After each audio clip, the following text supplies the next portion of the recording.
শুরু হয়ে গেল এশিয়া কাপ 2025। আচ্ছা, ভারতের খেলাগুলি কটার সময় শুরু হবে বলুন তো? টিম ইন্ডিয়াকে ওভারঅল কেমন মনে হচ্ছে এই এশিয়া কাপে জানাবো এই ভিডিওতে। আপনারা কি জানেন ভারতের সঙ্গে পাকিস্তানের খেলা এই এশিয়া কাপে তিনবার হতে পারে? কিভাবে তা আলোচনা করব এই ভিডিওতে। তার সাথে এও বলবো আপনাদের এশিয়া কাপ কোন টিম পেতে পারে। নমস্কার, আমি প্রীতিশ, আপনাদের স্বাগত জানাই ক্রিকেট স্ট্র্যাটেজিতে। এশিয়া কাপ ক্রিকেটের মহাযজ্ঞ শুরু হয়েছে মঙ্গলবার, আর বুধবার ভারতের প্রতিপক্ষ আরব আমিরশাহী হলেও সবার নজর থাকবে 14ই সেপ্টেম্বরের মহরণে দুবাইয়ে আন্তর্জাতিক স্টেডিয়ামে ভারত বনাম পাকিস্তানের ম্যাচে। টুর্নামেন্টের নিয়ম অনুযায়ী সব মিলিয়ে এশিয়া কাপে তিনবার মুখোমুখি হওয়ার সম্ভাবনা রয়েছে দুই চিরপ্রতিদ্বন্দ্বীর। আগামী বছর টি-20 বিশ্বকাপের আগে এই প্রতিযোগিতাকে প্রস্তুতির বড় মঞ্চ হিসাবেই দেখছে সূর্যকুমার যাদবের নেতৃত্বাধীন ভারতীয় শিবির। অত্যাধিক গরমের কারণেই ভারতের সব ম্যাচ রাত 8টা থেকে শুরু হবে। বর্তমান ভারতীয় টিমের স্ট্রেংথ, উইকনেস, অপরচুনিটিজ আর স্ট্র্যাটেজি নিয়ে আলোচনা করবো এবার। তার আগে ঝটফট এই ভিডিওতে করুন লাইক আর চ্যানেলটিকে করে দিন সাবস্ক্রাইব।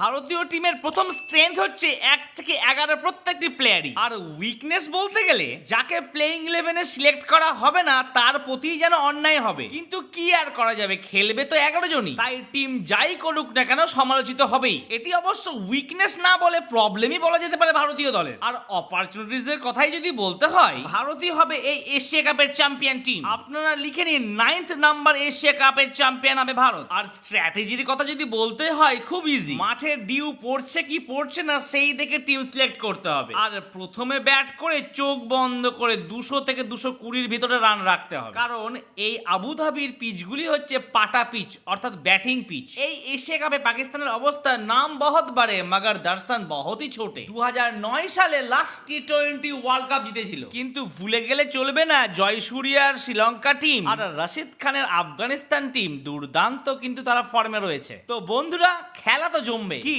তাই না?